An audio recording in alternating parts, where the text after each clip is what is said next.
And move that right on over there. I think, yep, the counter is rolling. Good morning and happy Wednesday. I want to welcome everybody. I hope everything is well with you and yours where you are today. I want to welcome everybody to the webinar this morning. Today we will be covering the 2022 Context Classification Guide update. This morning we are lucky to be joined by Mr. Dwayne Carver, the State Complete Streets Program Manager. Really quick, there were over 1,200 people registered for this. So like last time, inevitably, a handful of you will encounter some sort of connectability issue. The easiest way to do it is to disconnect and reconnect. Dwayne, the floor is yours, my friend. You are the presenter, and I'll be here in the background if you need me. Okay, I'm going to start my screen. You can see my screen there. Yes, sir.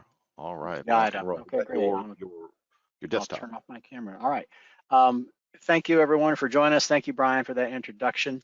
And I also sometimes get error messages here. So if I kind of stop talking in the middle of a sentence, it may be that GoTo is trying to tell me something. So hopefully we'll just kind of roll through and avoid too many of those this morning. So good morning. What I want to talk to you about this morning is the 2022 Context Classification Guide update.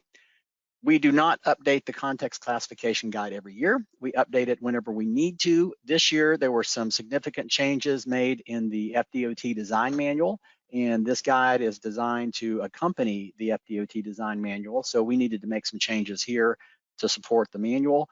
We also, this year, were fortunate to be offered and had an upgrade to our website, and we wanted to tie the guide more closely to the website because there's some excellent material out there, and I'm going to show you some of that actually at the end of this presentation as well. We made some changes this year to the guide, so we needed to issue an update, and so this morning we're going to go over what those are and why we made those changes, and we'll have time for questions at the end. I also have some information to share with you about our website as well, so we'll have some time for that at the end. I'm going to go ahead and launch the show. All right, great.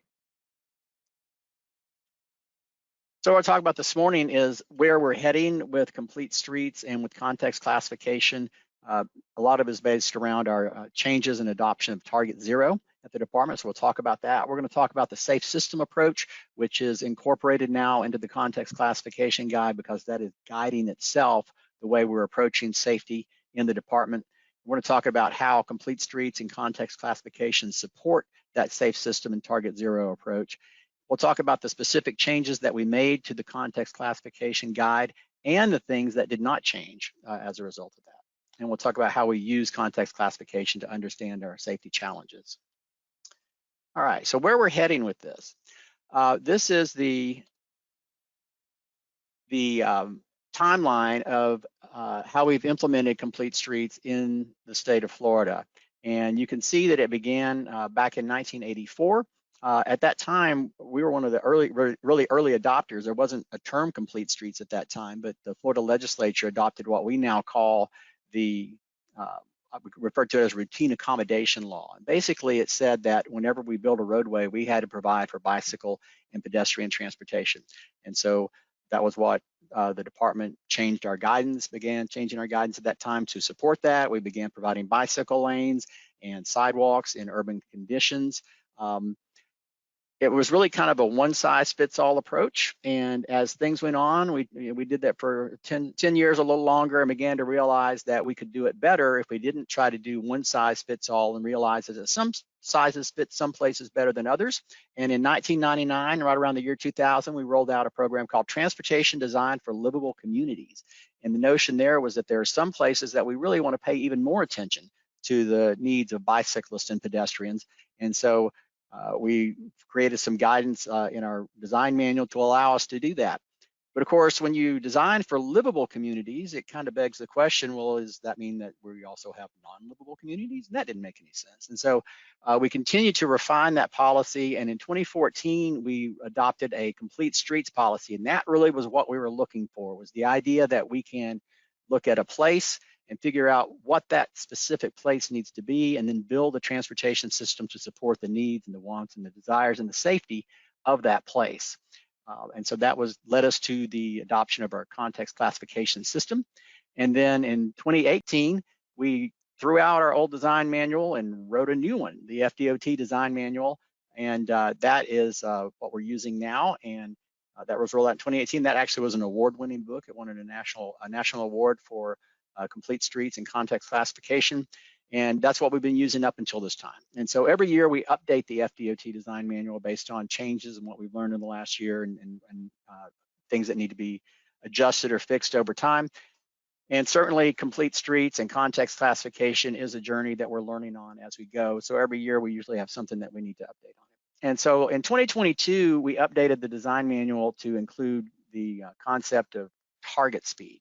And that has made a big impact on how we implement our projects. And we needed to have something in the context classification guide to support that. So I'm going to talk this morning about what some of those things are. And we'll get into that in just a moment. You're aware that we have our, I'm going to try to run this again if it doesn't run away from me. So you're aware that we have our context classification system, our C1 through C6. And what we find is that our bicycle and pedestrian injuries are not equally spread over all of this. In fact, what we find is that about, I'll show you in a minute the number, but they're basically concentrated in the C3C suburban commercial and C4 urban general locations.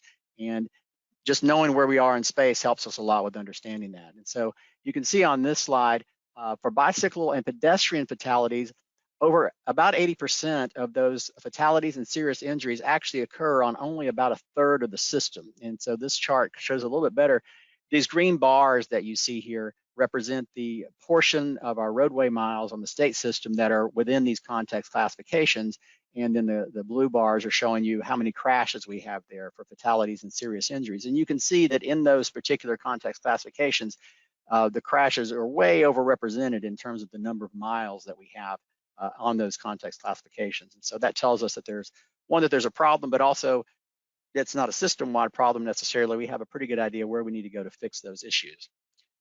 And it's not just with cyclists and pedestrians. Even if you expand that out to all of our fatal and serious injury crashes, about half of them are actually occurring on this relatively small portion of the network. All right, so let's talk about the safe system approach itself. So the department has adopted this idea of safe systems. So let's talk about what all is involved with that. Part of it is there's kind of 6 things to keep in mind. One is that fatalities and serious injuries are unacceptable. And believe it or not, that's actually kind of a change from the way things may have been approached in the past. So we now just say, you know, the number that we're going to accept is none.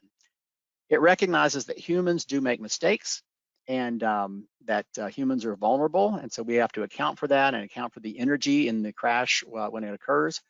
It recognizes that responsibility is shared among the different designers of the roadway and the people who use the roadway. We can't place all that responsibility on any one person or any one field to take care of that. Everybody has a piece of making sure that the roadway is safe. We recognize that safety is proactive, and so we want to get away from chasing, say, crash hotspots and try to look ahead before crashes happen. And we're going to talk about how context classification might help us do that and make changes to avoid the crash from ever taking place in the first place. And lastly, we want to recognize that redundancy is really a crucial part of this. So we don't want to just say, well, we've fixed the design speed or we've put in a crossing or whatever one thing we might have done and assume that that's going to solve the problem. We recognize that these things are multifaceted. They require a lot of different specialties working together in order to really achieve safety. And so we have to build redundancy into the system. And you'll see that reflected as well in the changes that we've made in the context classification guide. Another way to look at it is the traditional approach to how we've done this is that traffic deaths are inevitable. Our old safety measures said, well, we assume we're going to have X number of crashes this year, and we'll try to reduce that by a certain percentage next year, but we're probably still going to have some. We've moved away from that now. The old traditional approach assumed perfect human behavior, and this is what I've done for years as well in design. You assume, well, the driver is always going to do the right thing, and the pedestrian's always going to do the right thing. They're always going to cross at the crosswalk, and if they don't, then what can you do? So when we do a vision zero approach, target zero, we understand that humans are not perfect. They make mistakes, and they have reasons for the behaviors that they take, and it may not be what we expect as the designer. So we don't have this perfect designer expectation for human behavior. We assumed individual responsibility. Basically, if you have a crash, that's kind of your problem. We've done everything we can to help you. And under a vision zero approach, we say, well, let's let's take it a little further than that. Let's see if we can design the system to support you so that even if you do make a mistake, the system will support you, and it reduces the likelihood of a crash and certainly of a fatality or a serious injury. And the old approach also was that it's really expensive to go out and save lives. We have these cost benefit ratios and things that we have to work out. And if it doesn't work out, then we can't make the numbers work, then we just won't be able to afford to do that. And now we're looking at it a little differently. We're saying, you know, some of that stuff is expensive, but we can also do things that are not expensive. And we need to do everything that we can to make that work. Sorry, my slides are kind of jumping around here a little bit. So what I want to show you next is sort of how safe systems is supported by context classification. So we know that context classification tells us a lot about the types of users we expect to have in a particular location. So if these are my context classifications, you can see that I have different expectations for the types of users. It tells us a lot about the travel needs that we can expect from those users. And it also is going to tell us about the typical safety challenges that we have in these locations. I know that my rural safety challenges are quite different from my urban centrist safety challenges. So just knowing my context classification sets me up for success for understanding what kinds of needs I'm going to have to meet. So the idea behind proactive safety is that we don't have to wait for a crash to occur. We can look at our context classification and say, if I'm in an urban condition, I know I'm going to have a lot of pedestrians crossing the street, so I need to provide for that as a part of my project. Even if there's no crashes there yet, I want to avoid them. We may still use a system that's more like, well, do I really expect to have any there? In a rural condition, I don't expect, for instance, to have a lot of pedestrians there. So I may wait and see, you know, is there really a problem that I need to deal with there? But in an urban condition, I know I'm going to have those problems. Same kind of thing in a rural condition where I have high-speed roadways, run off the road crashes are going to be a problem there. And so I can just assume that those are going to be a problem, and I can begin to fix those before I actually see the run off the road crash. In an urban condition, maybe that's not such a problem, and I'll spend my safety money on a different kind of proactive safety measure. But knowing where I am in space can help me choose the correct proactive safety measure. All right. So this is how we use complete streets and context classification to kind of move us that way. We do this by looking at complete streets through a 360 approach, is what we call it now, where basically you're looking at everything that's associated with the roadway and everything that's around it. So the entire environment, the 360-degree view is what we want to bring to bear as we make these decisions. We're going to talk about why complete networks are important. That's included now in the context classification guide.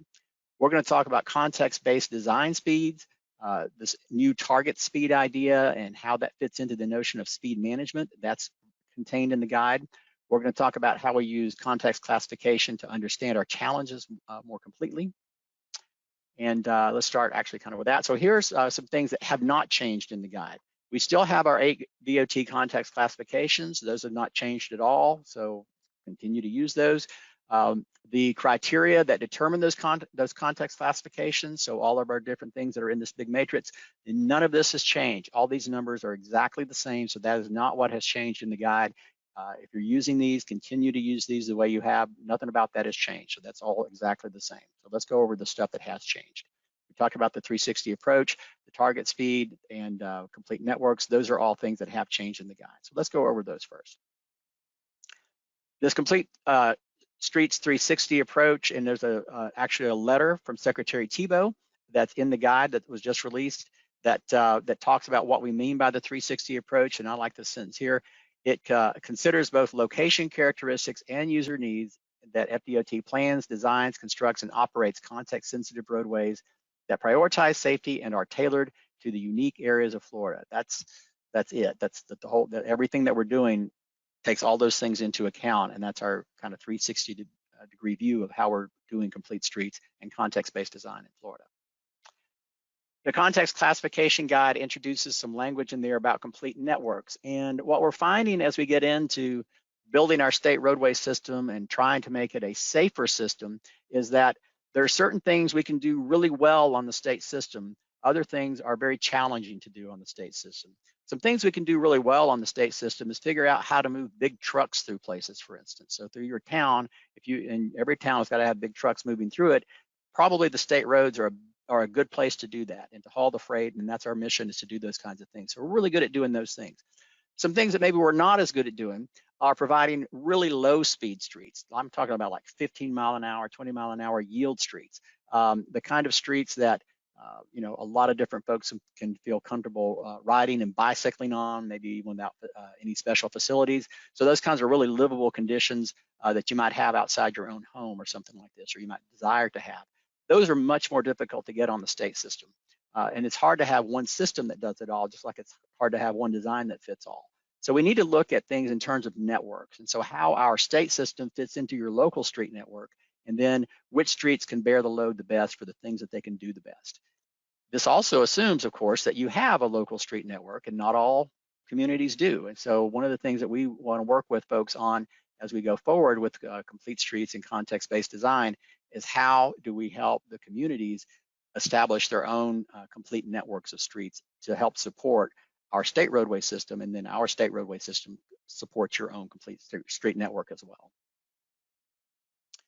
All right. We have already introduced in earlier versions of the guide this notion of context-based speeds, but we've tried to increase the information that we have in there based on the new information that's in the FDM. And when we talk about speed, and there's a whole other webinar that we've done on target speed and design speed, and I anticipate we'll do more of those in the future. But one of the things to keep in mind is that there's several different ways that we talk about speed. We can talk about the design speed, which sets the geometric constraints of the roadway and how the roadway is supposed to function in that way. We can talk about the operating speed. That's the speed at which the motorists are actually traveling. And we usually determine that by doing a speed study to see how fast folks are driving. You can talk about the 85th percentile speed. You can talk about the 50th percentile speed. You can talk about the running speed. So lots of different operating speed characteristics we can talk about. And of course, there's the speed limit, and that's what most of us think about in terms of speed. It's that black and white sign that tells you, you know, the speed limit's 35 or 30 or 45 or whatever it might be. So there's those kinds of speeds. So when we talk about speed on a project, the question is, what speed do we want to actually address? And the answer is we want to look for this concept of a target speed. So the target speed is the highest speed at which the vehicles are expected to operate in a specific context. That might be the same as the posted speed, but it might not. It might be higher or lower. The idea is that the operating speed will eventually be equal to whatever we want our target speed to be, but it might not be at the beginning of the project. And certainly the design speed, we want to design toward this target speed as well. And so if we don't design toward it, the chances are we're never going to achieve it. So kind of all these things have to work together. We design a road to operate at a certain speed. Hopefully it does operate at that speed, and then we post that speed so everybody knows that's the speed we're expecting people to operate at. So that's the way this is kind of supposed to work. And within the context classification guide and within the FDOT design manual, there are these allowable design speed ranges for each of our context classifications.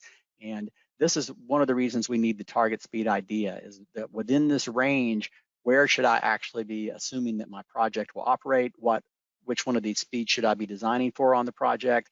How do we know that? So that's where the target speed comes in. So we have some material now in the guide to sort of help us think about target speed and set the target speed for the project.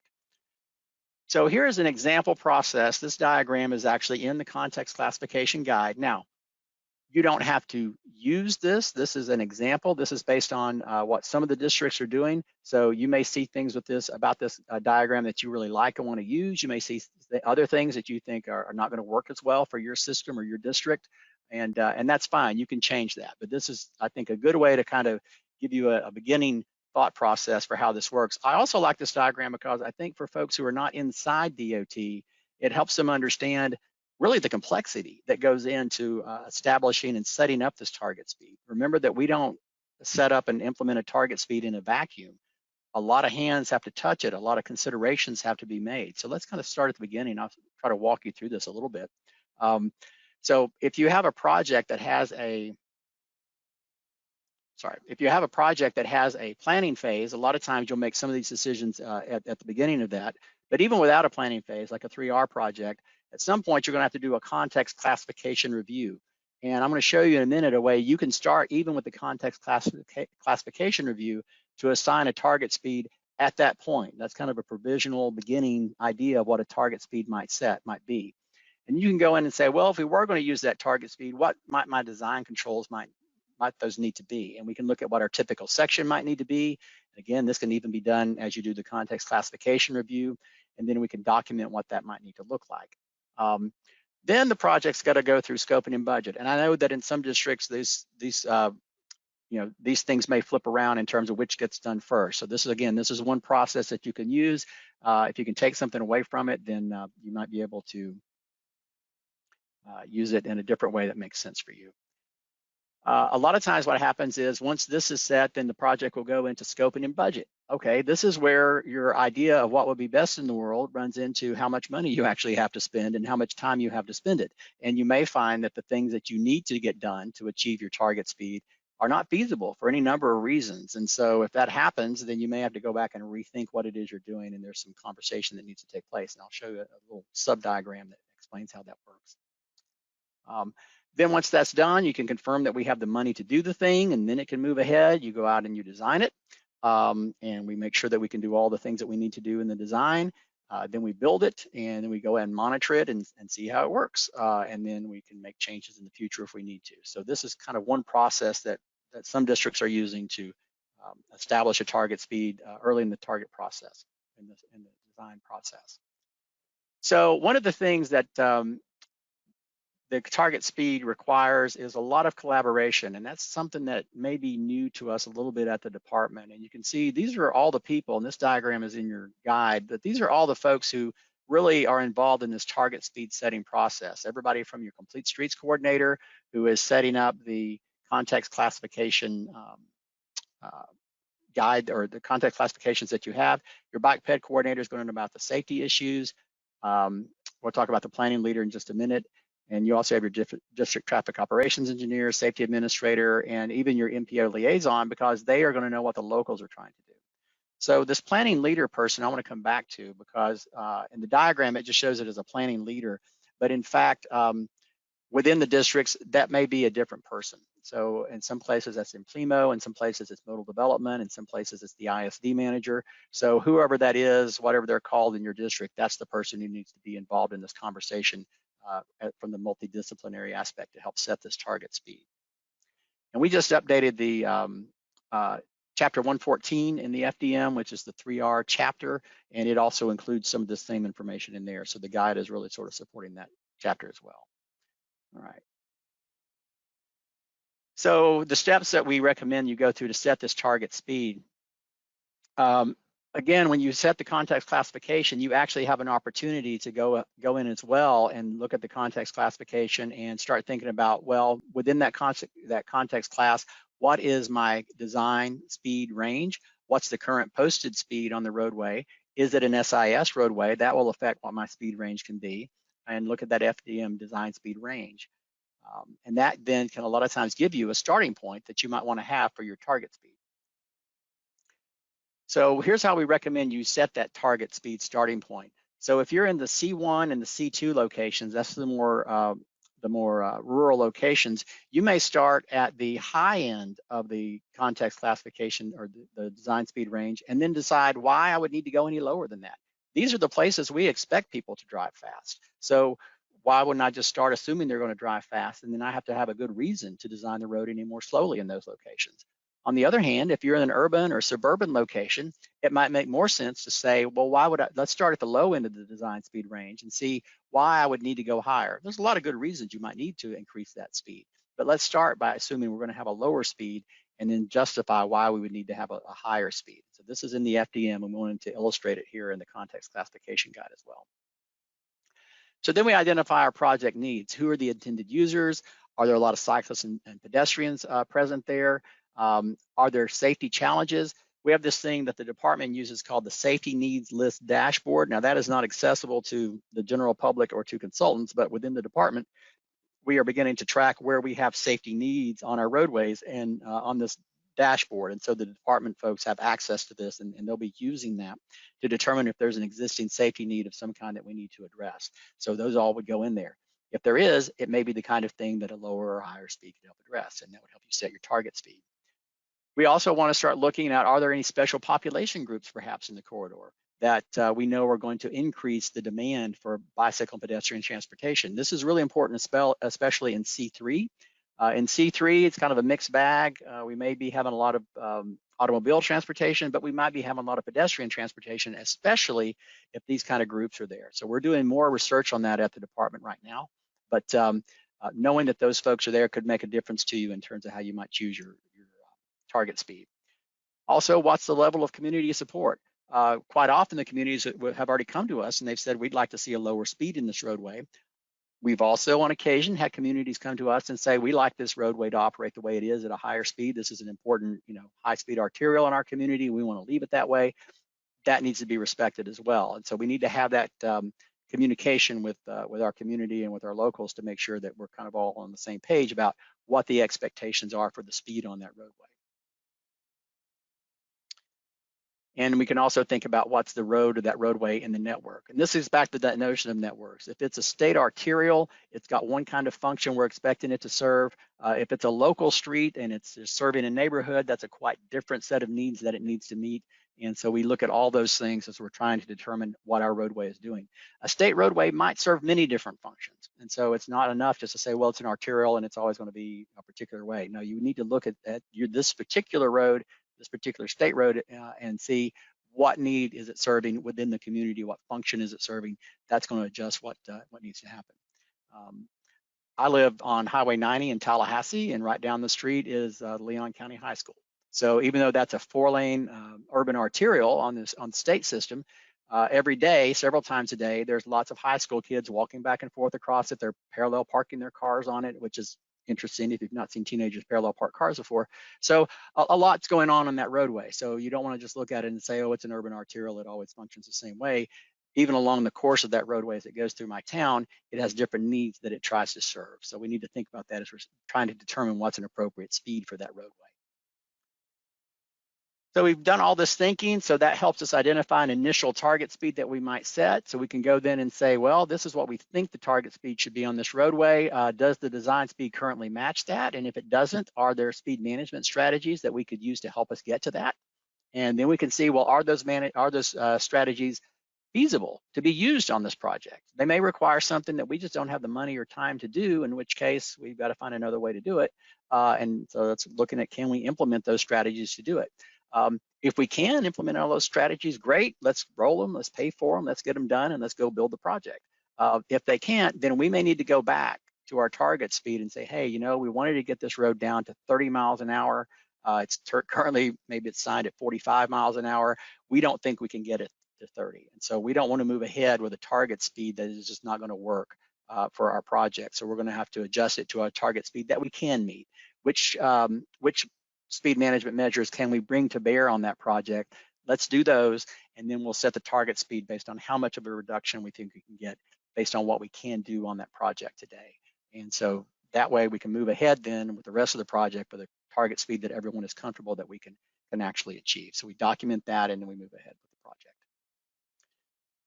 Just show you some examples, and this is not meant to be that this is what you do in each of these conditions. I'm just showing you a few examples of some things that could be done. So let's say, for instance, I had a rural town and I needed to meet a particular target speed. I'm trying to lower the speed perhaps on this state arterial.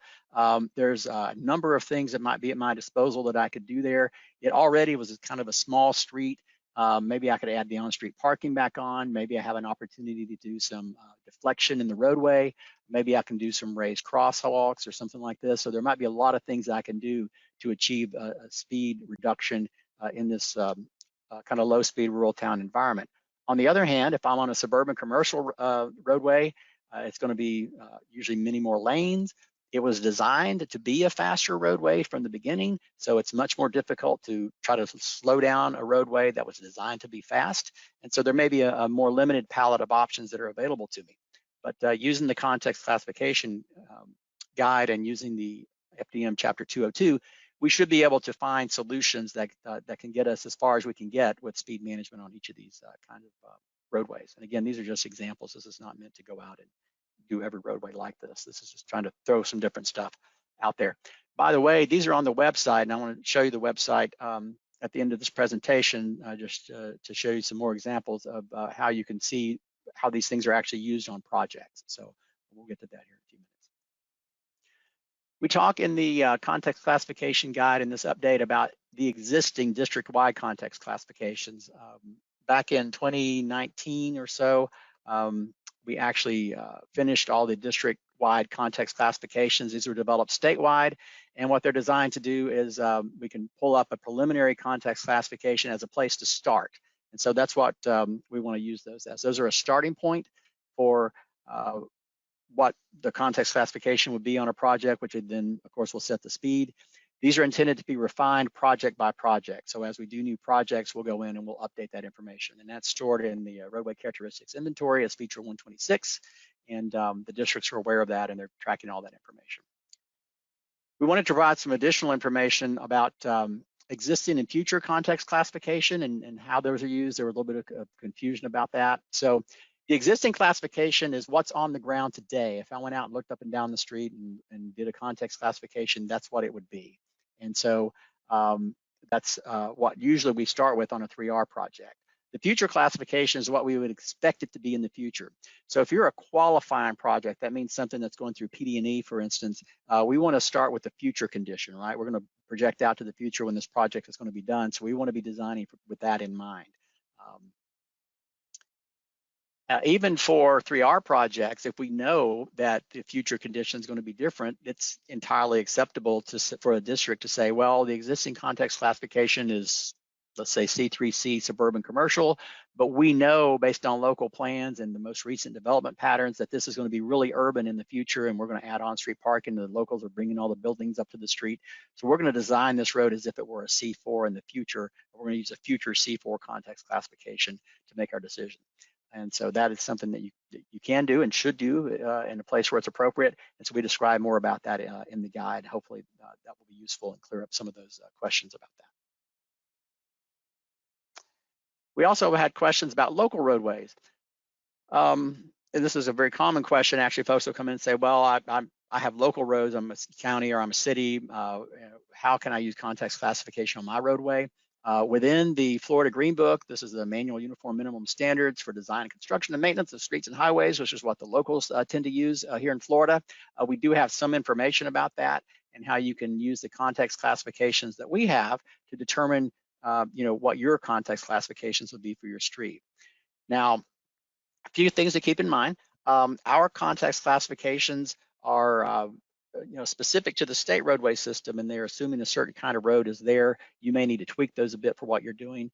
And especially you need to understand that the criteria that are in the Green Book now for roadways are not necessarily directly coded to the context classification. This is something that we hope to work on over the next couple of years.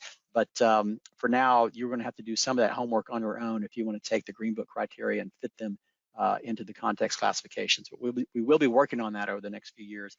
But for now, you'll have some lifting to do on that on your own. But you can use the context classifications themselves to identify what the needs of the street might be. We also wanted in this version to increase the connectivity to our other manuals. We now have all of these books and probably a few more since then, since we put this together, that are directly referring to context classification. And so we actually describe each of these a little bit in our guide, in the context classification guide. And so here's an example, for instance, with the access management guide.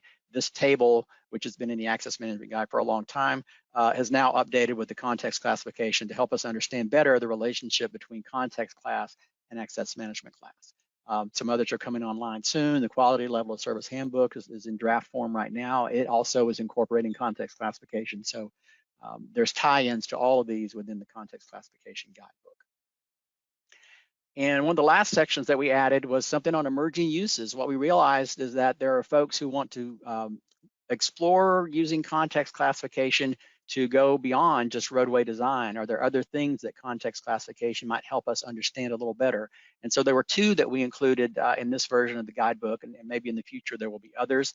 The two that we included, one of them was connected and autonomous vehicles. So as we're looking at how those will develop over the future in Florida, what we recognize is that by understanding some of the things that context classification tells us about, things like the land use that we can expect, the type of development density that we can expect, the type of parking that we can expect, those things can maybe help us understand how connected and autonomous vehicles are going to operate most safely and efficiently within our roadway system. And so we're looking at how we can use context class to look at that. So that's one of the emerging needs.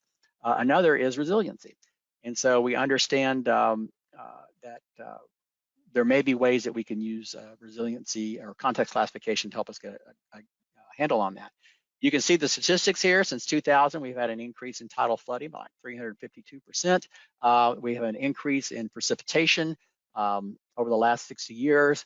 We have a situation in Florida, 40% of all US hurricanes love to come to Florida, along with everyone else. Long haul freight is expected to increase by 40%. So, we got long haul freight increasing, and we also are getting hit by 40% of the hurricanes. We're getting more rain. We're getting more tidal flooding. So how are we going to be resilient with our transportation infrastructure and address these needs going forward? And then let's throw in cyber attacks. Why not? Coming in and trying to shut down our computer systems. So there's a lot of stuff going on that we need to be able to deal with and be resilient in understanding those things. So is there a way that context classification could kind of help us get a handle on that? There may be some ways we can use that. So if we know, for instance, that we're in an urban context, we may have a different set of needs and a different way that we can respond and be resilient versus if we're in a more rural condition. So, for example, if we know that we're in rural condition, rural and suburban areas, we may have more issues with stormwater and conveying water on these new impervious surfaces that we're building, things like that. Whereas in urban conditions, we've got all these networks that we're maintaining. Does that give us more options to deal with the fact that some roads may be shut down, and power line goes down or a signal goes out or whatever? But if we have redundant architecture by having all these extra streets, perhaps that is a way that we can build that into our resiliency plans and respond to these things most effectively going forward. So that's a new and emerging concept that's kind of in the context classification guide today. So I have a place here for questions, and I'm going to take questions in just a moment. But before I do, Brian, I want to go to, and I want to just kind of show folks the website, because that may head off some of the questions that we have. So the new website is, okay, and the new website is flcompletestreets.com, and I'm going to try to bring that up for us here. I've already got it loaded. There it is. So if you go to flcompletestreets.com, it'll pop up here. We have an update banner because we have the new context classification guide, but I'm going to show you how to get to it without using that button there. This is a nice video. It's about 2 minutes long that you can watch that talks about complete streets in Florida, but I won't show it to you now. But take a look at that if you get a chance. If you click on the resources tab for the website, this is where you will find a number of documents and resources for you, but the one I want to point you to is the context classification guide. So we have 2 versions of this that you can download. If you just click on the picture, you'll get the low resolution version, which is like 5 megabytes or something. It downloads really quickly, and that's great if you just need to look at the tables and those kinds of things. If for some reason you want to print it or you want to have the best possible quality you can get, you can download the high resolution version, which I think is like 35 megabytes. So that takes a little longer to download. But we have both of those out there for you. If you want the high res, click on this one. If you want the low res, click on this one here. I typically just use this one because it shows us everything that we need. There's other resources on here, including the access management guide is here. Our old implementation plan is here. A lot of that's kind of been has been done by now, but it's still out there for us to look back on, and other folks sometimes want to use that as an example of how to implement complete streets for their town or their city or their DOT as well. We have a link here directly to the FDOT design manual. If you want to see our complete streets policy, it's on there. And one thing I wanted to point out is our Connect PED application, which folks often ask me, how can I find out what my context classification is on my state road that runs outside of my house or through my town? If you go to Connect PED, you can pull up the preliminary context class information, which is all that's available to the public, and that's what's stored in RCI, and that will tell you what we thought the context classification was the last time we looked at your roadway. Now, that doesn't mean that in a future project it wouldn't change or be different. So if you're getting ready to do work, you actually want to contact your complete streets coordinator to get that information. But if you just want to look at it and think about it for planning purposes, you can use that Connect PED application. So so all those resources are out there. Another resource I wanted to point you to is the Explorer tool. And this is something where you can use to understand what different design options might be available to you. in a particular context classification. So for instance, if I click on rural town, it tells me a little about what's going on in the rural town, and then I can go and see how I might add different things to this rural town to make it into more of a complete street and more of a context-based street. So if this was our existing condition today, perhaps we had a road that used to have on-street parking and we at some point pulled it off to provide more capacity or to speed the road up because that was our priority at the time. We may decide now that we want to back off on that, maybe do a lane elimination project, lane repurposing project, add that on-street parking back in, help manage the speeds. Maybe we want to go a little further. Here's an example where we're really trying to manage speeds, and so we've concentrated on a lot of speed management techniques. If you look over here, here's the numbers over here. It tells you what those techniques are, and it even lets you click directly to the part of the FDM that tells you about that particular technique.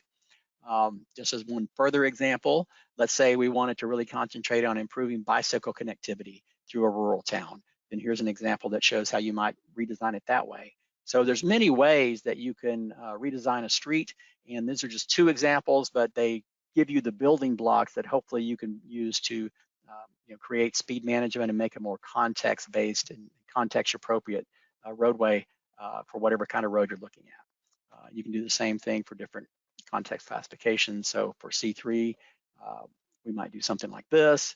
We may want to add more elements to it or even more elements to it to maybe create separated bike facilities, things like this, depending on what the possibilities might be for your roadway. So again, you can look at these numbers and that will point you to where in the FDM you can go to find more information out about that. What we find is even for folks in DOT, a lot of times it's not always easy to know where to go in the FDM to find the information that you want. So we're trying to make it a little more accessible with this material here. So that is the website at flcompletestreets.com. We invite you to go look at that and download a copy of the context classification guide for yourself. And it's all out there for you.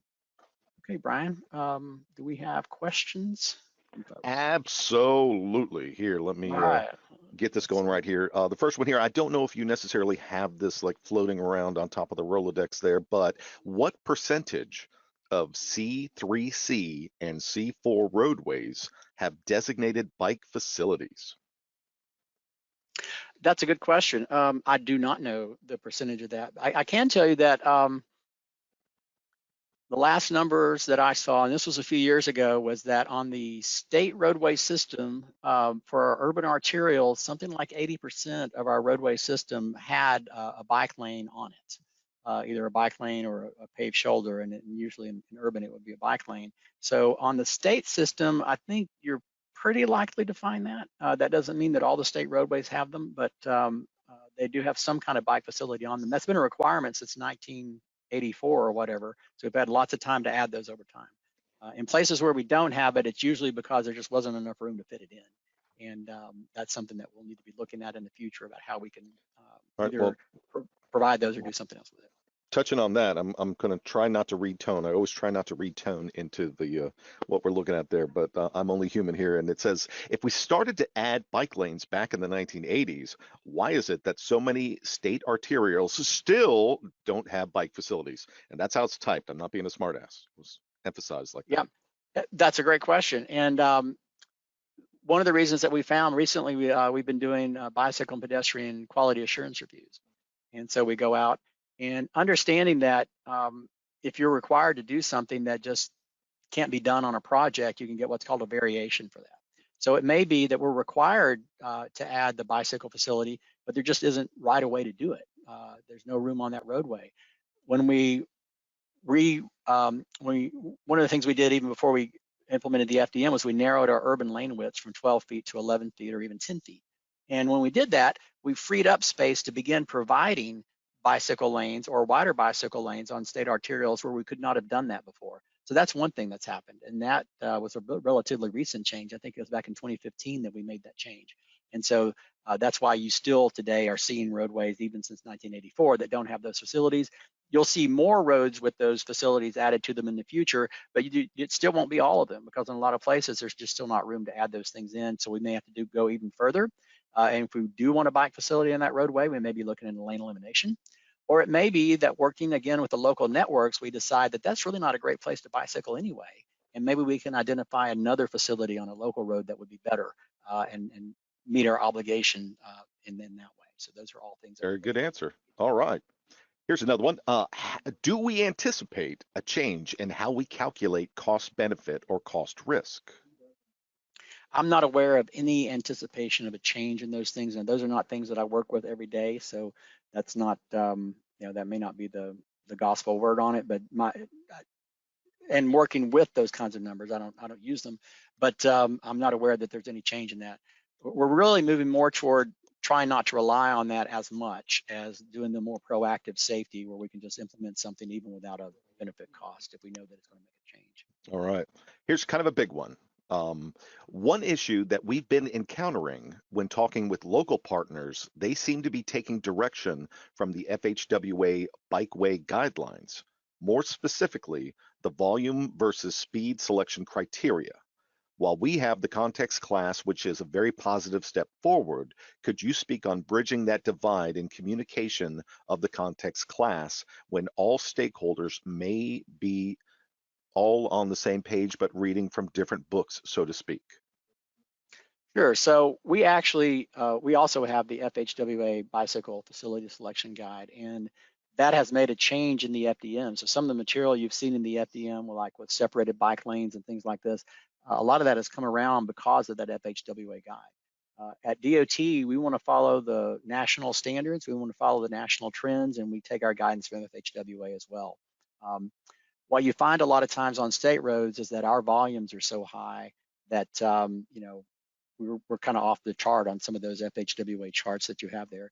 The direction we're trying to take with that is to move toward more separated facilities, which under the FHWA approach is kind of always the right answer, is to go with more separated facilities. And that's where we'd like to see this move with the department as well.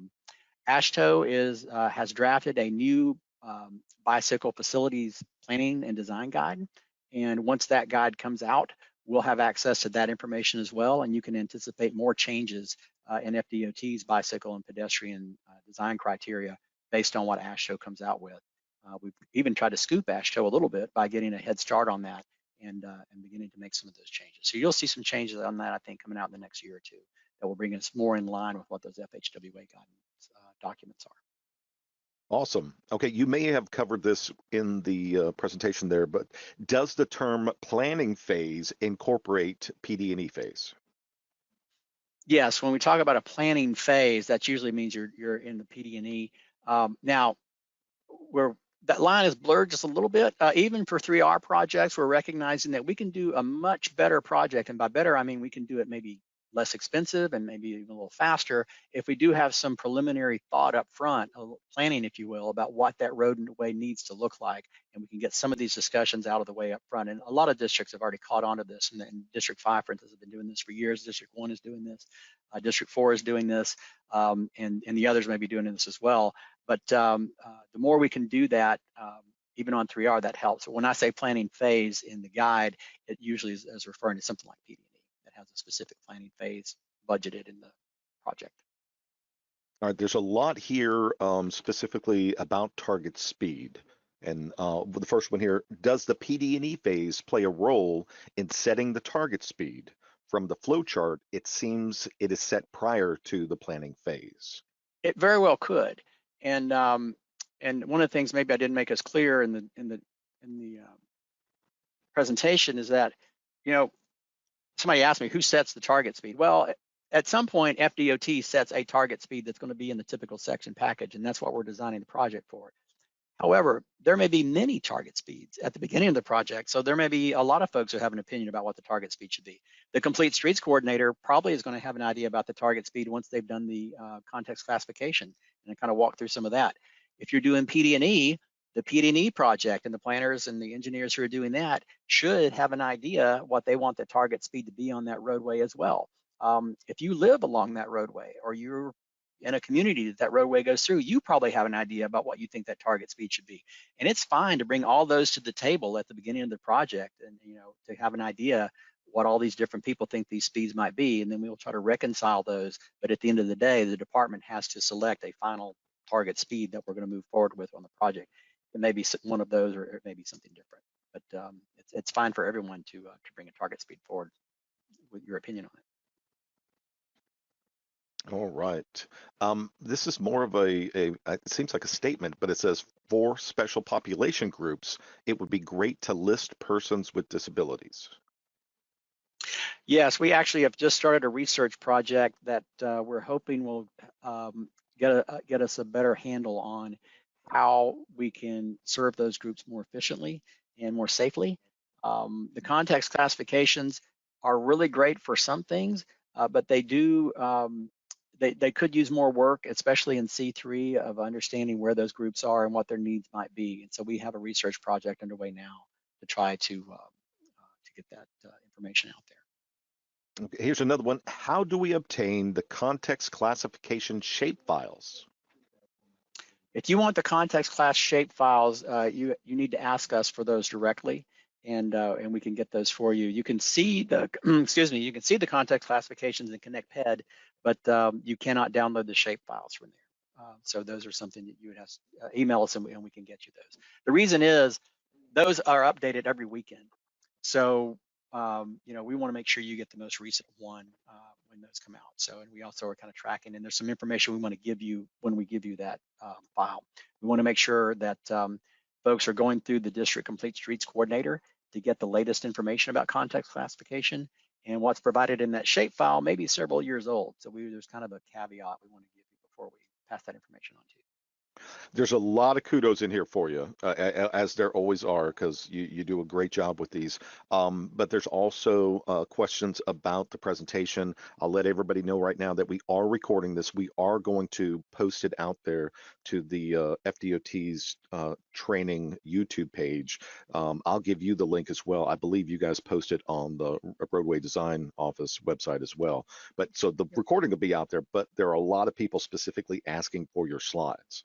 So, okay, usually what we do with that is we can make the PDF available to folks, which would leave me as what you want, because for some reason there was an animation running in the background and it kept advancing my slides for me. I apologize. That's why I kept having to pop out of the slideshow and back into the sorter view and back in again. So well, you handled it very that won't well. bother you. That won't bother you if you just read the PDFs. They'll take all that. There you go. How do you integrate human failing in design? One of the ways that we do it is by looking at the expected design parameters. We have sight distances and stopping sight distances and the reaction times and things like that we've sort of always used. But we also understand, and I don't know whether you consider it a failing or just behavior. So let me give you an example that we run into quite often. We have an intersection with a signal, and so we mark all the legs of that intersection with a crosswalk. And we spend some money to do that. We install, at some cost, we install the pedestrian heads and the signals and all the things that we need. And so it's great. We expect the pedestrians to go out and just use that thing. And what do? They go 30 feet back from the intersection and they cross outside the crosswalk rather than cross and wait at the light. So we could look at that and say, well, those people are on their own because they're not following the rules. They're not behaving the way we expected them to. Now, is that a human failing or is that just human behavior? Or we could try to figure out, why on earth are they doing that? What need is that serving for them that's better than what we're trying to provide? Because another way to look at it is we're providing a product that they're not buying. And so why are they not buying our product? Is it because they're bad, or is it because our product needs some help? So one of the things that we've tried to do in the FDM, we recently introduced the notion of putting these median noses on the intersections. What we realize is that folks feel exposed when they cross an intersection, a wide intersection on a crosswalk. They're exposed to left turning traffic. They don't know what's going on. So maybe they're waiting on a median because they have some sense of control over that and they feel a little more protected. So we can try to make our crosswalks look more like the place that they actually want to cross, rather than just say, well, it's too bad they're not using our crosswalk. I hope they get across okay. So that's one of the ways that we've tried to account for either human failing or human behavior, whatever you want to call it. Okay, is there or will there be in-depth training on determining context classification and determining a target speed? Yes and yes. So we do in-depth training on context classification at the district levels, and I usually do a couple of those each year within the districts. I did 3 or 4 last year, and I'll do some more this year. So we do that training to the district staff. There are on the website actually some videos that you can see, and they're a little old, but they use some older material, but the concept is the same for how to do context classification, and they kind of take you step by step through the things that you look at in that table to use the context classification. So that's out there as well.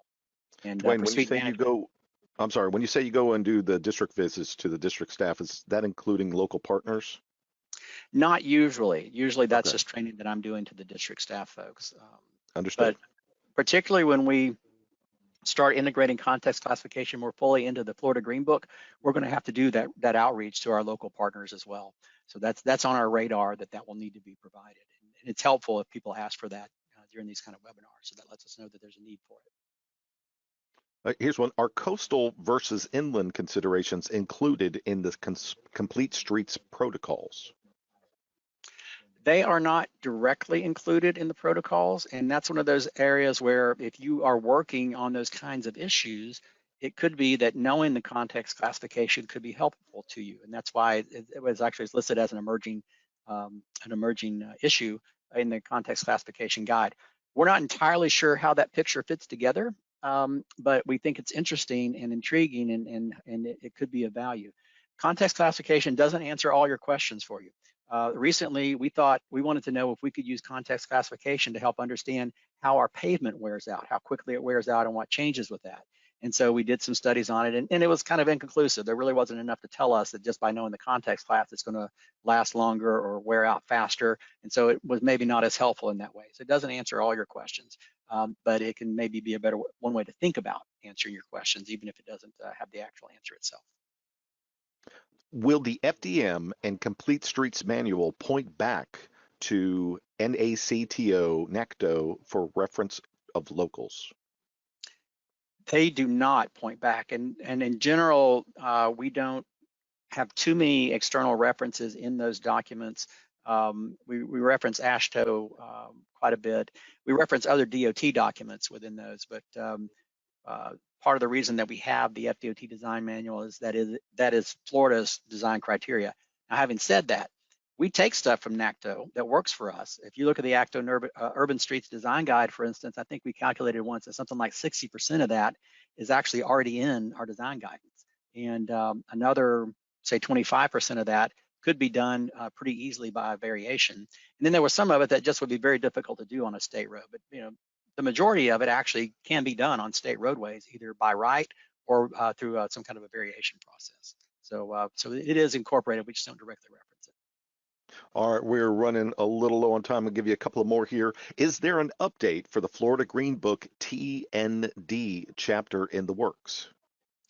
I'm not aware of an update for that. I think that is waiting the discussion about how exactly we're going to incorporate context classification into the Green Book. And it may be that the T&D guide isn't needed anymore, depending on how that works out with the Green Book. So that's kind of on hold right now.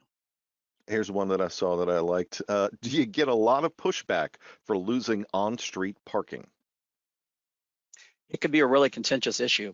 The businesses, somebody said one, Bob Gibbs said an on-street parking space is worth about $70,000 in sales to a business, $70,000 a year in sales to a business. So they have a vested interest in having that parking there. So that's always a discussion that you can expect to take some time and maybe be a little tense if you have to remove that parking.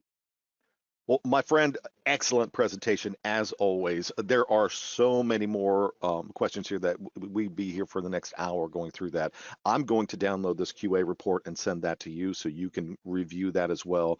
Okay. Reach out to folks. If something is extremely critical here that I didn't cover from the attendees, please know that you can reach out to contact Mr. Carver.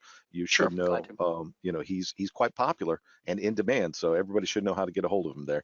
But hey, my man, say your goodbyes, and we'll just close it on out. You have a great Wednesday. Thank you all. That was it? That was more pomp and circumstance or something, but have a good one. We'll talk to you later. Bye-bye.